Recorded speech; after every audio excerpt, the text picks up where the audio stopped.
सबसे पहले हम प्रार्थना करेंगे। आप अपने मन में दोहराएंगे, हे गोविंद, हे गोपाल, हे दयाल लाल,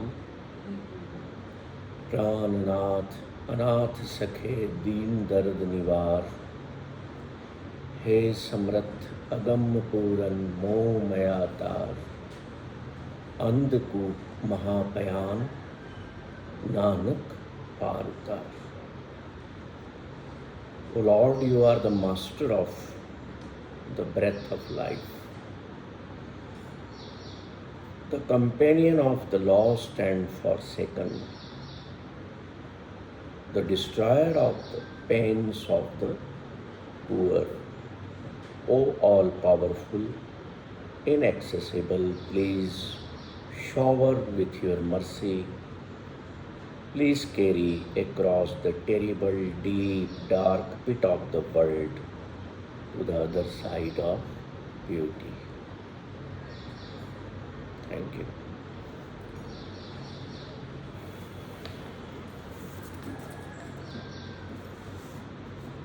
हमने पिछले सेशन में जाना था कि ये 4 तरह के लोग हमारे जीवन में आते हैं, है ना? याद है किसी को, सबको? ABCD कौन कौन से हैं?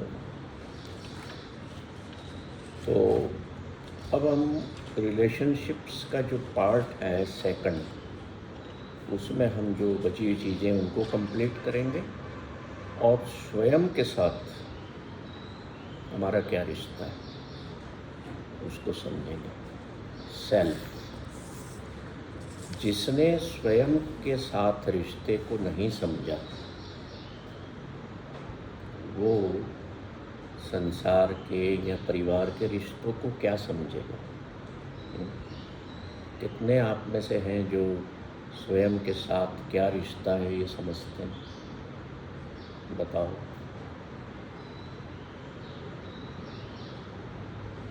नहीं?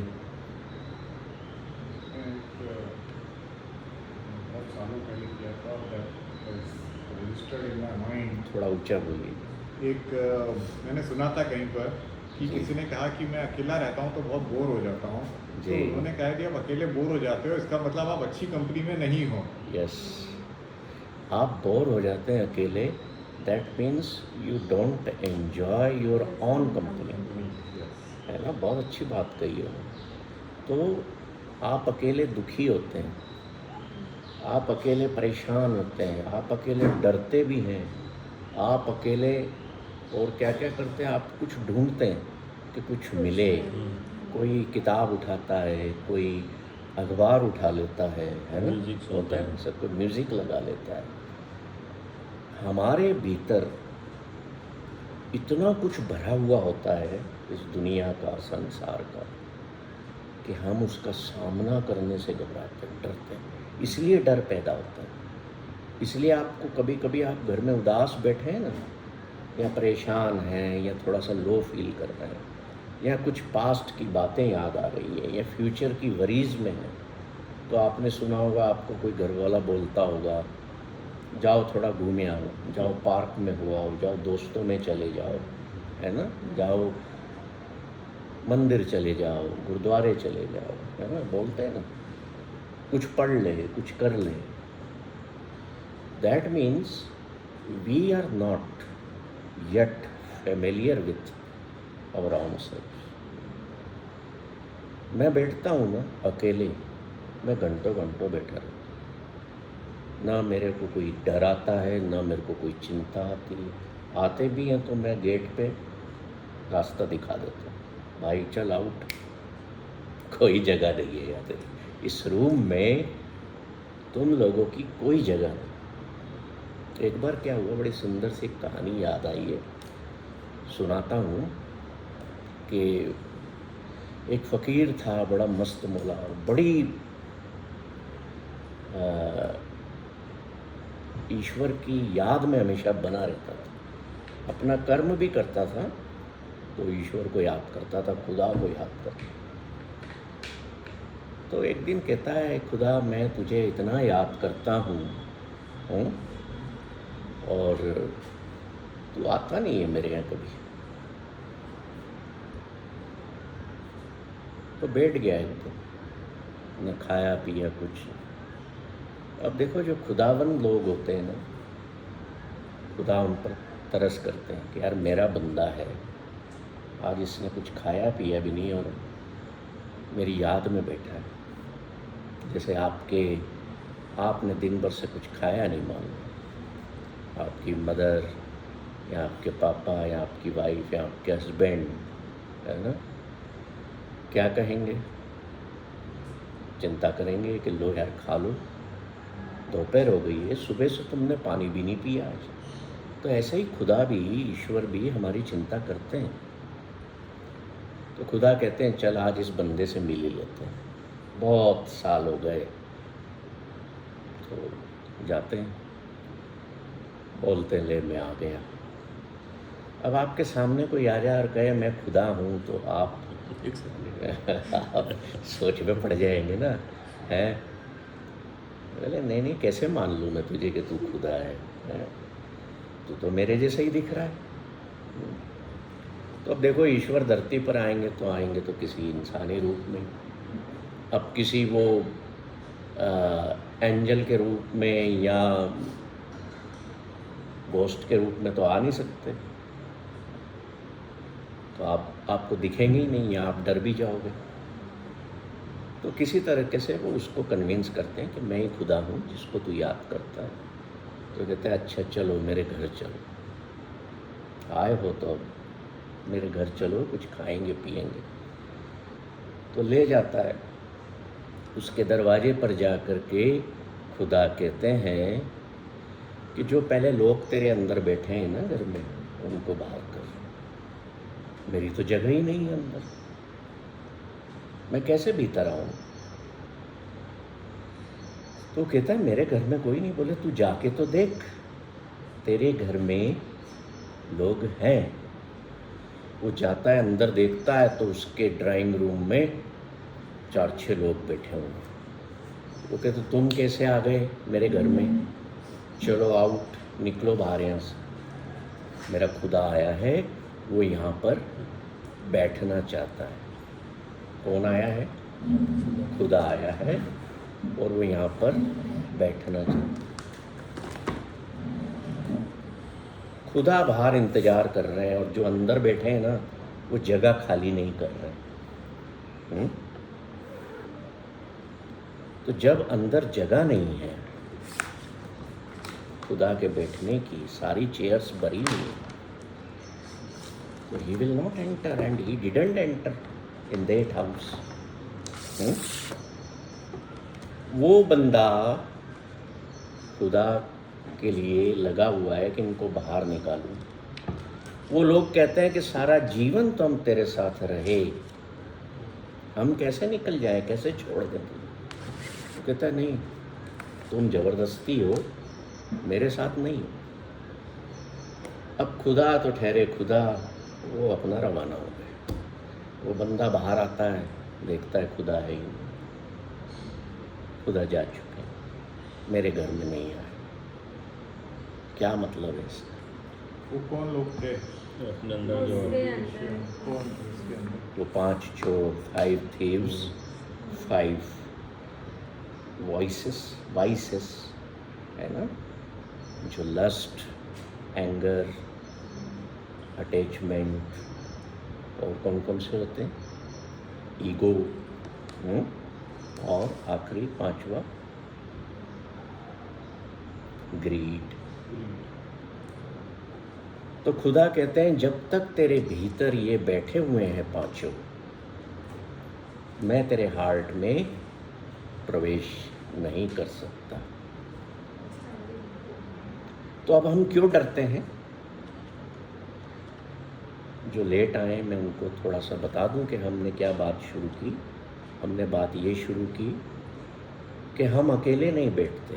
हम ये समझ रहे हैं आज रिलेशनशिप्स में कि हमारा स्वयं से संबंध क्या है, ठीक है? तो हम स्वयं से अपने आप को जानते नहीं हैं हमारा स्वयं से संबंध स्थापित नहीं हुआ। And it is great irony that we are not fully connected with ourselves and we are connecting with the people of the world. इसलिए सफरिंग का कारण परिवारों में या रिश्तों में यही है। मैं जन्म से लेकर अभी तक दुनिया मुझे बोलती रही, परिवार के लोग बोलते रहे कि तुझे ये बनना है, तुझे ये बनना है, तुझे ये बनना है। मैंने बोर्ड पे लिखी, स्पिरिट ने मुझे भेजा as a human being, right. मैं क्या बना यहाँ के, देखो मैं हस्बैंड बना, वाइफ बना, मदर बना, फादर बना, सन बना, डॉटर बना, है ना। ये सारी चीज़ें, कहीं में फिर जा कर के ऑनर बना तो एम्प्लॉय बना, लीडर बना या फॉलोअर बना, ड्राइवर बना या पैसेंजर बना, सीए बना या क्लर्क बना, इंजीनियर बना या डॉक्टर बना। बाप रिश्तों में, माँ रिश्तों में, ये सारे बनने के बाद मैं दुनिया में कहीं मालिक बन गया, कहीं नौकर बन गया। प्यास लगी तो मैं प्यासा हो गया, भूख लगी तो मैं भूखा हो गया। Becomings and becomings whole day, whole life. हमने पिछली बार बिकमिंग की बात की थी। तो बचपन से ही आपको ये बनाया जाता है कि तू बेटा है, शादी हुई तो जवाई भी बना, कोई सास बना, कोई ससुर बना। So you have so many roles to play and all those roles are of which nature? Of nature of illusion. मैंने पिछली बार भी बताया था कि आप अगर डॉटर हैं तो आप यहाँ पर आई हैं तो यहाँ पर आप डॉटर नहीं हैं, क्योंकि न आपके सामने माँ का रिफ्लेक्शन है न पिता का रिफ्लेक्शन। आप यहाँ पर पत्नी नहीं हैं, यहाँ पर आप पति नहीं हैं, बताया था ना। तो रिलेशनशिप्स में हमें इस चीज़ का ध्यान रखना है, अगर खुश रहना है कि मैं जहाँ पर हूँ वहाँ पर जो कर रहा हूँ, जैसा हूँ, वो 100%। आपके जीवन में दुख बहुत कम हो जाएंगे, मिनिमल हो जाएंगे। मैं ये नहीं कहूँगा कि ख़त्म ही हो जाएंगे, पर मिनिमल हो जाएंगे। Wherever I am, whatever I am 100%। Means मैं अगर एक हस्बैंड का रोल घर पे हूँ, निभा रहा हूँ, तो मैं वहाँ पर अपनी ड्यूटीज़ 100% ऑनेस्टी के साथ करूँ। मैं अगर ऑफिस में हूँ तो मैं वहाँ 100% अपना दूँ, भूल जाऊँ ऑफिस में कि मैं एक हस्बैंड हूँ या वाइफ हूँ या पिता हूँ या बेटा हूँ। आप कितनी सारी चीज़ें जीवन में भूल जाते हैं, भूलते हैं ना बहुत कुछ। अगर ना भूलते तो क्या होता, पागल हो जाए, है ना, होता है ना ऐसा। तो कुदरत ने हमें भूलने का तोहफा दिया है। हम कभी कभी क्या करते हैं, उस तोहफे को ना, उस गिफ्ट को डस्टबिन में डाल देते हैं। मुझे भूलना नहीं है, I don't want to forget, मुझे उस दुख में ही बना रहना है। अब इसके 3 कारण होते हैं कि जो रिश्तों में दुख होते हैं उसमें हम क्यों बने रहना चाहते हैं। पहला, हम दया का पात्र बनना चाहते हैं लोगों की। वी वांट टू बी, कि लोग मुझे कहें बेचारा, अरे देखो कितना दुखी। ये एक जो हमारे अंदर बात आ जाती है ना, घर कर जाती है, अरे मेरे तो बेटे की डेथ हो गई, या मेरे पिता की डेथ हो गई, या मेरा रिश्ता टूट गया, या मेरा शादी टूट गया, इसका जो दुख है, या मेरा लॉस हो गया, फाइनेंशियल लॉस हो गया, या मेरा मैनेजर का पद चला गया, या मुझे फायर कर दिया गया जॉब से। हम इनको छोड़ते नहीं हैं, हम इनको भूलना चाहते नहीं हैं। नहीं तो जीवन में कुछ भी ऐसा नहीं है जिसे आप भूलना चाहें, आप छोड़ना चाहें, एक सेकंड में छोड़ सकते। You can live, but instead of living, instead of living, LEAVING, instead of living, you live all the sufferings in life. आप चीज़ों को छोड़ने की बजाय उनमें जीते हैं। शादी होती है आपकी, दो विरुद्ध प्रकृति के लोग आपस में जुड़ते हैं। देखो कितनी अजीब विडंबना है। कोई दोस्त बनाता है ना जीवन में, बोले नहीं इससे दोस्ती मैं नहीं करूँ, मेरी वेवलेंथ मैच नहीं होती है। पर शादी के वक्त सोचते हैं, नहीं सोचते ज़्यादा। हाँ जी, पैसा बहुत अच्छा है,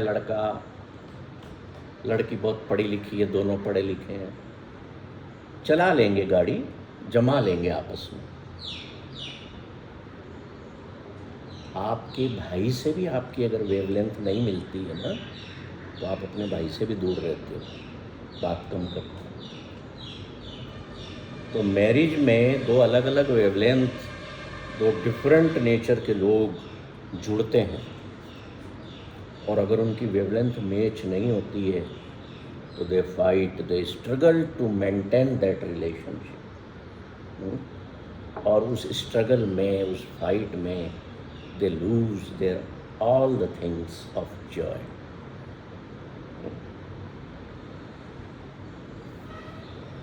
हमने इसको नाम दिया था पिछली बार का marriage is an institution of माथाफोड़ी, याद है? इसको याद रखा करो।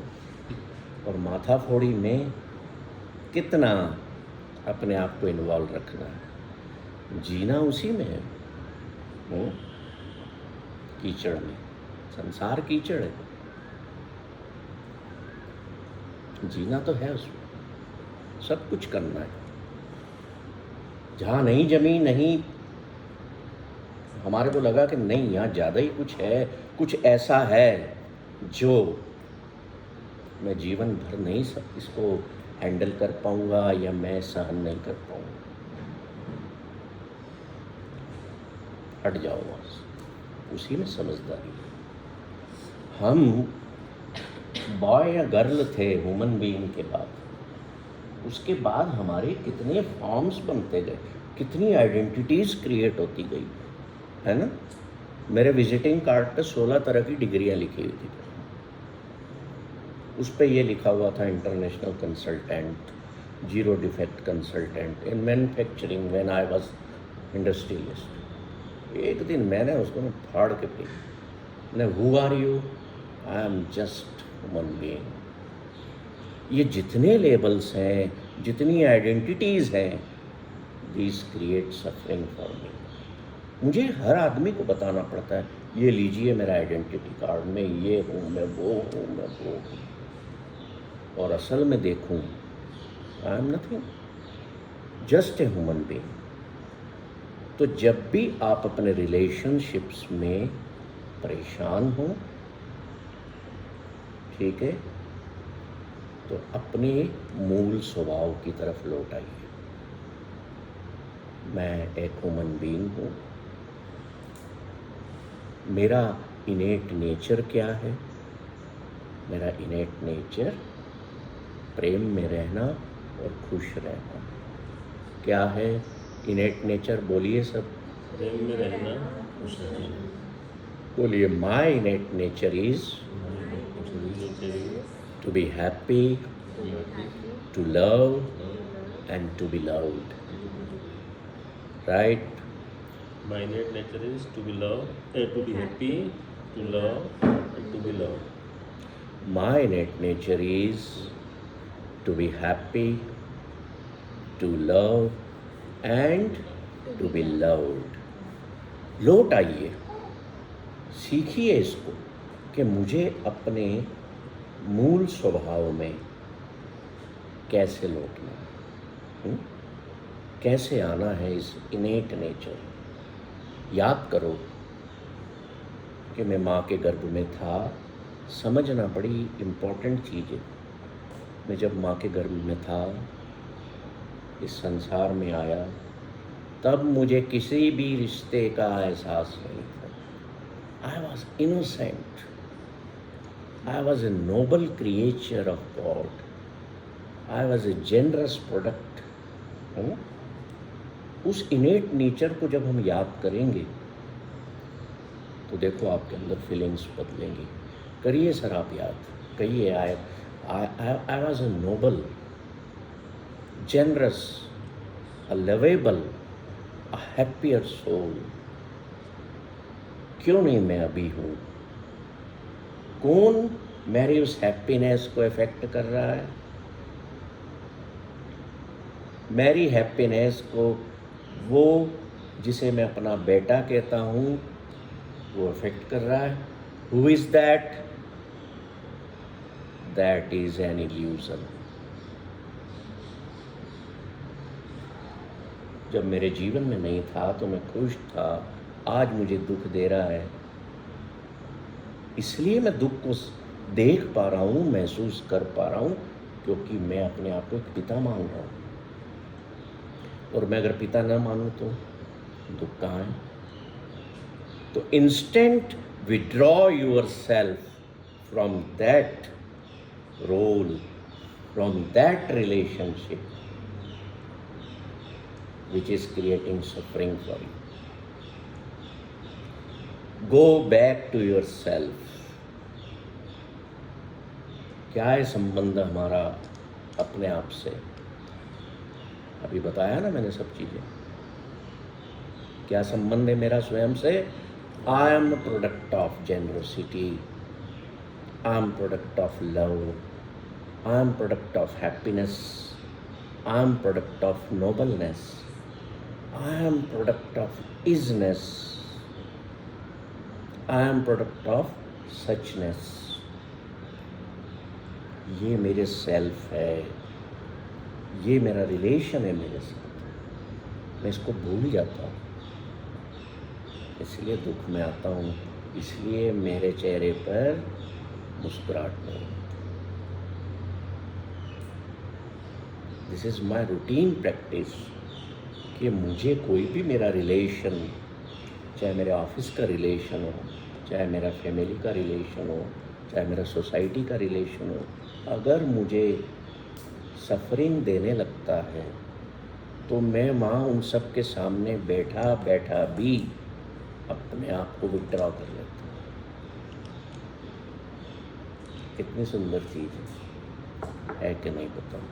कर सकते हैं सब। दो बातों का ध्यान रखो कि मैं after all I am a human being basically, ठीक है? और ये जितने रोल्स हैं ना, ये तो बहुत बात के बने हुए हैं। कोई कहता है ना, आपने सुना होगा बड़ा कि अरे यार क्या मस्त कॉलेज लाइफ होती थी हमारी। होता है ना? मेरे एक दोस्त हैं, वो यहाँ आते हैं, बड़े वो कॉलेज के दिनों में GSITS के दिनों से बड़े मनचले हैं वो। मतलब मनचले इसलिए कि वो कोई लड़की को देख लेते थे तो क्लास में से पीछे जब सर बोर्ड पे लिख रहे हैं धीरे से दबे पाँव बाहर निकल जाता था। इतना मनचला था वो। तो उसको सब कहते थे कि ये करने यही आता है कॉलेज में। कैंटीन में बैठा रहता था और बस देखा अब कौन सी लड़की आ रही है, अब कौन सी आ रही है। अभी भी कैसे ऐसे कई लोग हैं जो मॉल्स में जा कर के बैठ जाते, चल यार मॉल में चलते हैं। मेरे ससुर जी एक दिन उदास थे, अभी आए हुए। मैंने क्या बात हो गई आप, आज अच्छा नहीं लग रहा है। 88 ईयर्स के हैं, उनकी वाइफ जो है वो 86 की। तो उनकी वाइफ प्रिंसिपल रही है, ये साइंटिफिक ऑफिसर थे एग्रीकल्चर में।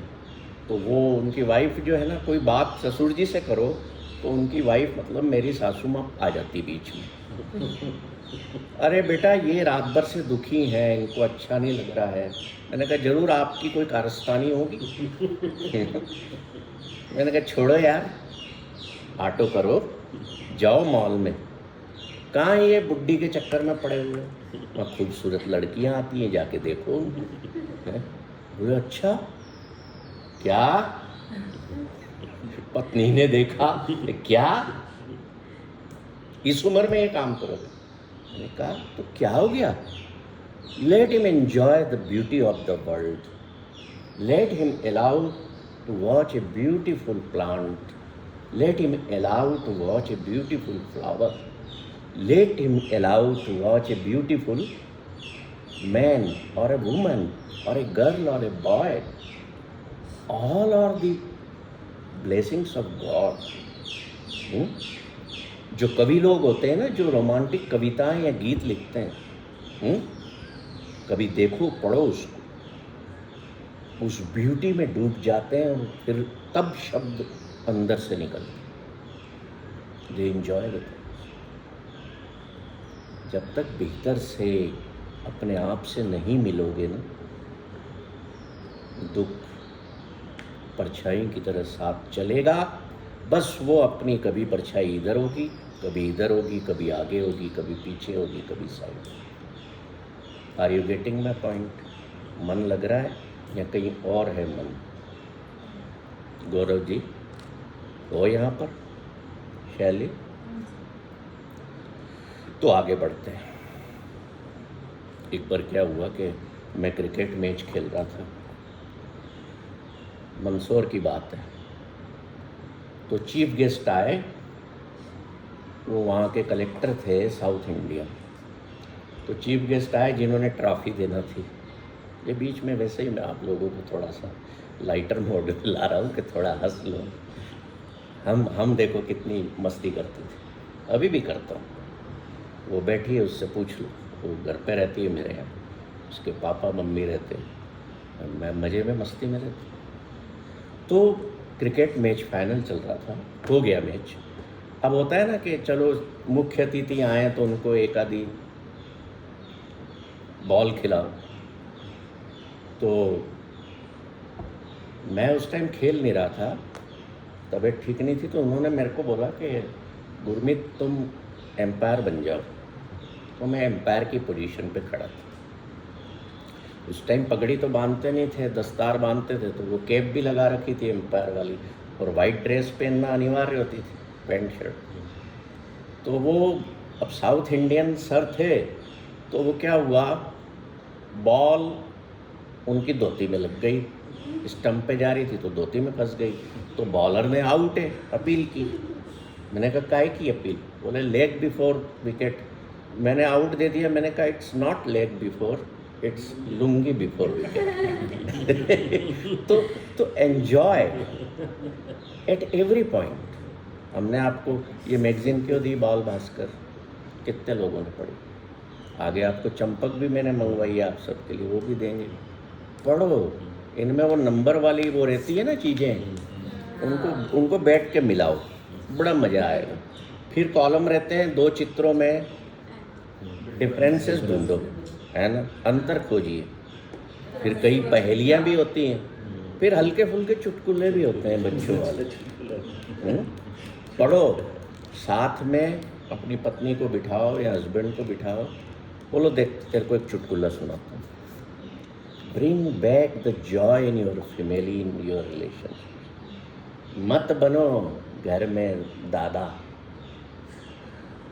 अकड़ के मत रहो, विजिलेंट ऑफिसर मत बनो, है ना। आगे बढ़ते हैं।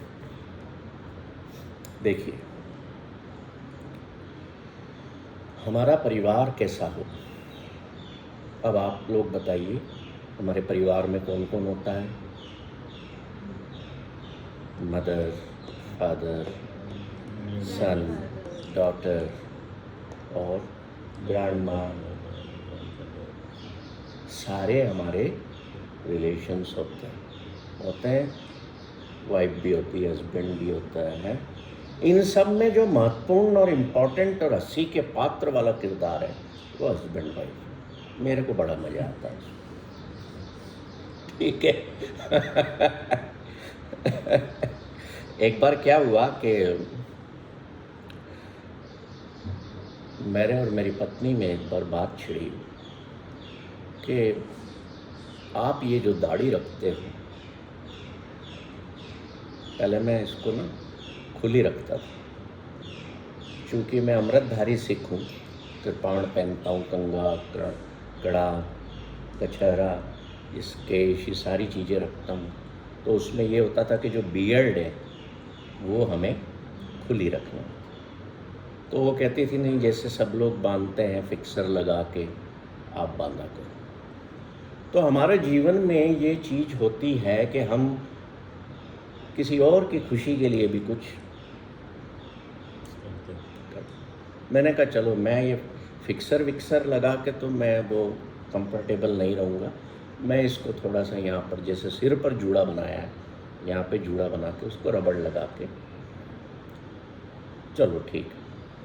सो there is as such no hard and fast rule.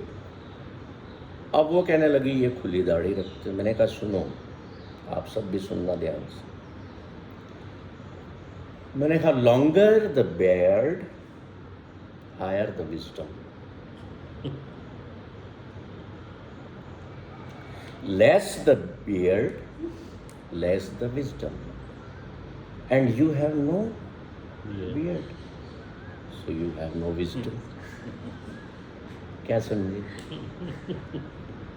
Longer is the beard, higher the wisdom. जितनी दाढ़ी लंबी होगी उतना ज्ञान बहुत होगा। थोड़ी सी वो कोहली स्टाइल की दाढ़ी ऐसी चली कि गांव में लड़कों ने रख ली, और अब लड़कियां बोलती हमें तो उस वैसी दाढ़ी वाला होना चाहिए लड़का। शादी में भी रिसेप्शन पे सब बियर्ड रहता है। तो less the beard less is the wisdom, no beard no wisdom. मेरी वाइफ बोले ऐसे थोड़ी होता है। So these are the moments of Joy.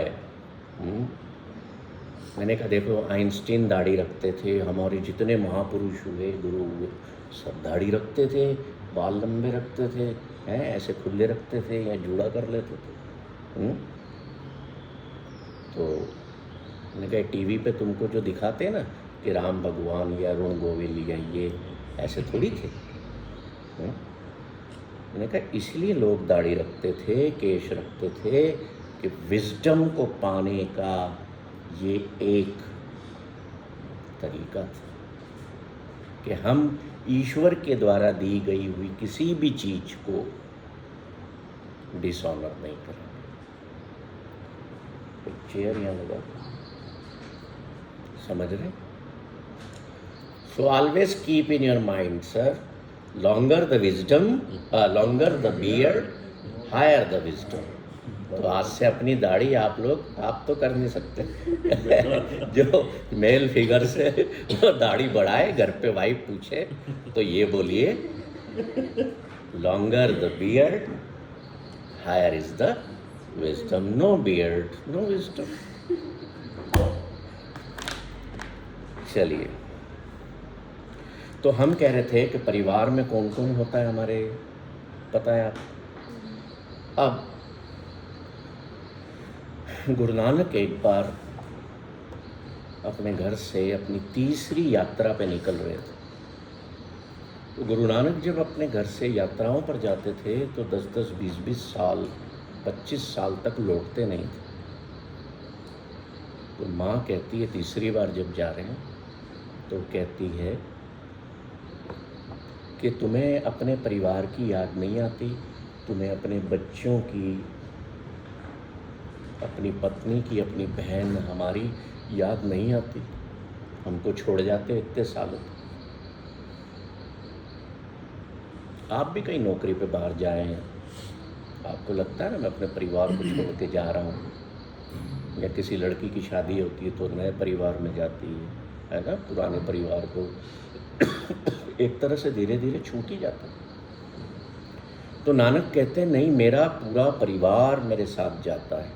तो माँ हंसने लगती, बोले कैसी मूर्ख वाली बात करी, हम सब तो यहाँ होते हैं और तुम कह रहे हो कि पूरा परिवार साथ होता है। तो Guru Nanak gave one more family to all of us to live happily in life. ये मुझे तब पता लगा था when I was in deep depression, in darkness of my life, in the night at 2:30 a.m. when I had a conversation with my beloved Guru. When I lost my whole family, I was alone. I asked Guru Nanak, where is my family? He gave me this family. Now listen very attentively and note down. Guru Nanak कहते हैं कि जो तुम परिवार संसार में बनाते हो वो तुम्हारा बायोलॉजिकल फैमिली है। समझ रहे हो? बायोलॉजिकली है ना कि नहीं है?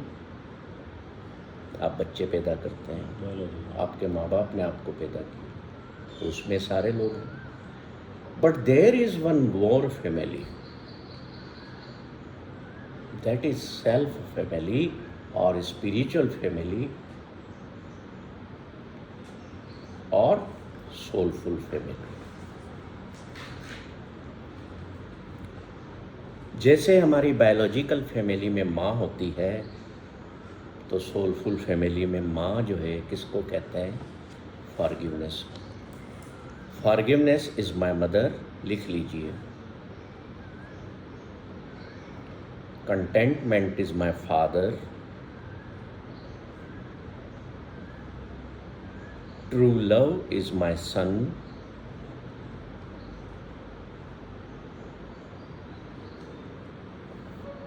Patience is my daughter. Devotion is my brother, compassion is my sister, humility is my friend,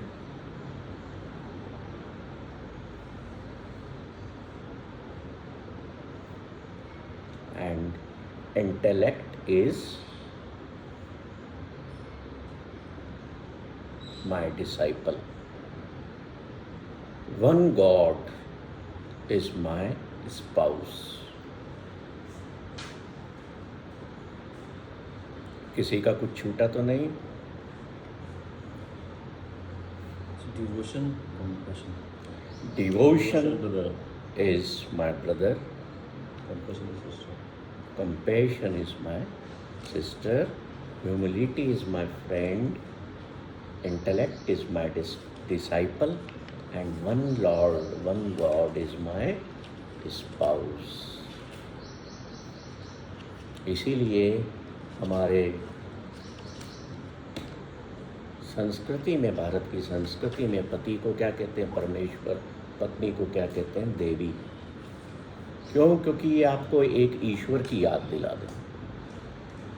तो नानक कहते हैं कि एक आपका बायोलॉजिकल परिवार है, एक आपका सोलफुल परिवार है। बायोलॉजिकल परिवार आपका साथ छोड़ देगा एक दिन,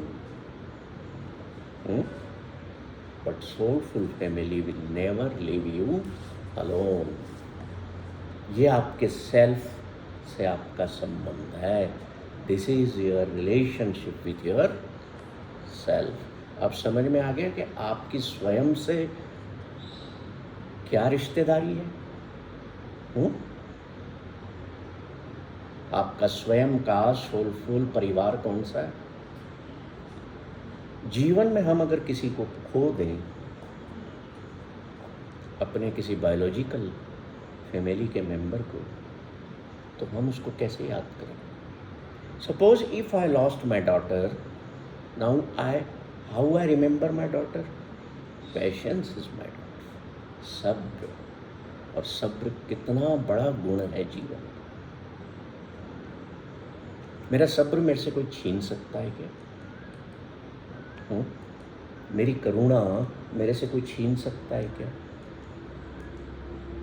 तो then how I can say कि I have lost my daughter और माई सिस्टर और माई ब्रदर और my father? Contentment is my father. संतोष में रहना। पिता घर में कहते हैं ना, बेटा जो है उसमें संतोष।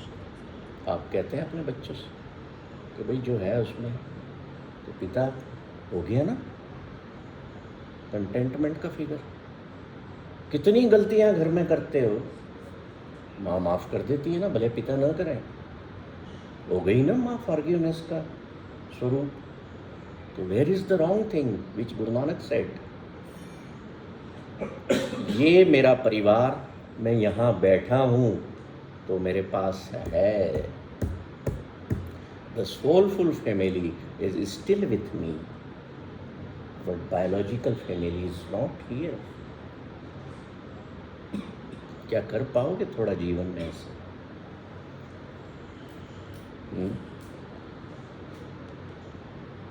जीवन को अगर बदलना है, अगर सोलफुल फैमिली वाले परिवार को जीवन में अपना लोगे तो तुम्हारी बायोलॉजिकल फैमिली में खुशियां ही खुशियां। कैसे? मान लो आज निधि का हस्बैंड मगजमारी कर रहा है, क्योंकि marriage in an institution of, बोलो, माता फोड़ी मगजमारी कर रहा है हस्बैंड मगजमारी। तो निधि को गुस्से में आने के बजाय मेरे पति परमेश्वर आज एक गुस्से वाले ईश्वर का रूप बने, ये कनेक्शन हो गया दोनों फैमिली का, तो मेरी हैप्पीनेस किल ही नहीं हुई। ये मैं करता हूँ जो आपको भी करना है। मेरी वाइफ अगर मेरे पर गुस्सा कर रही है तो ये देवी है, क्रोध वाली देवी माँ दुर्गा, मुझे शांत रहना। अपने आप कभी कभी वो लक्ष्मी का रूप भी हो जाती है। तो फ़ोन बदलना है, लो मैंने पैसे इकट्ठे किए हुए, बचा बचा के जाओ ले लो। If you allow yourself to part of this soulful family, आपके बायोलॉजिकल फैमिली के रिलेशनशिप्स में कभी दुख आएंगे नहीं। गाली दे रहा है, अपशब्द कह रहा है, ये लो, ये गाली देने वाले भगवान आज मेरे सामने खड़े। देखो इस तरह का जीवन जीना संसार में बहुत मुश्किल पर असंभव नहीं। वो एक कौन सी फिल्म का, डॉन फिल्म का डायलॉग था ना, क्या डायलॉग था गौरव जी? पर असंभव नहीं, पकड़ लेती थी ना प्रियंका चोपड़ा जाके उसको, शाहरुख खान। तो असंभव शब्द में से छोटा सा काम करना है, अ को रब कर दो, इम्पॉसिबल को कर दो आम पॉसिबल। एवरीथिंग इज संभव है, संभव। तो अपनी बायोलॉजिकल फैमिली के साथ हम आपको एक पोस्टर देंगे, आज नहीं अगली क्लास में, क्योंकि बन के नहीं आया, उस पर ये लिखा है, उसको अपने घर में लगा लीजिएगा।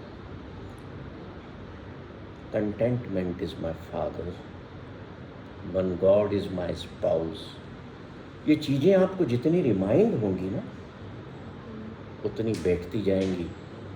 फिर आप अकेले भी बैठे हो ना तो आप कहोगे ये मेरी फैमिली है तो सही मेरे साथ, कहाँ हूँ अकेला भाई।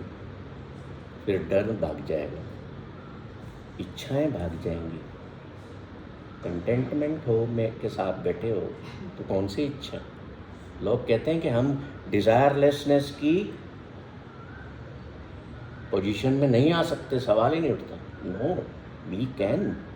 लोग कहते हैं फियरलेसनेस की उसमें आ ही नहीं सकते, आ सकते हैं। हमारी अगली क्लास फियरलेसनेस पर ही होगी। तो हम इन चीज़ों को समझें कि मेरे दो परिवार हैं, मैं वापस से रिपीट कर रहा हूँ। एक मेरी बायोलॉजिकल फैमिली है जो इस संसार में हम निर्मित करते हैं, और उसमें टूटन भी होगी, उसमें लोग मरेंगे भी, छूट भी जाएंगे, हमेशा के लिए विदा भी हो जाएंगे, झगड़े भी करेंगे, मगजमारी भी करेंगे, माताफोड़ी भी करेंगे, प्यार भी करेंगे, हंसाएंगे भी, खिलाएंगे भी, पिलाएंगे भी, दोनों चीज़ें होंगी। पर अगर जब बैलेंस बिगड़ता है तो उसको रीबैलेंसिंग कौन करेगा? हमारी सोलफुल फैमिली करेगी। ठीक है? How to balance? मत अब उस रिलेशनशिप में बंधे हुए हो ना, तो मत सोचो यार कि ये तो है ही ऐसा या ऐसी। क्यों भाई? पड़ोसी की पत्नी अच्छी लगती है या पड़ोसी का बच्चा अच्छा लगता है, अपना नहीं लगता? क्यों तोलते हो मटेरियल वाइज? क्यों तोलते हो पढ़ाई वाइज, एजुकेशन वाइज, कि उसका बेटा ज़्यादा पढ़ गया, मेरा नहीं? My dear friends, what you have got biological in your life, उसमें सोचो कि कितने समय के लिए। कोई भी कब भी टूट जाए उसमें से, कोई भरोसा नहीं। जो जैसा है वैसा एक्सेप्ट कर लो, और ये ध्यान रखो कि all are of impermanent nature. मैं किसी को नहीं सुधार सकता, अपने में सुधार लाता जाऊं, लाता जाऊं, लाता जाऊं, उसी में मस्ती है, उसी में मौज है। Is in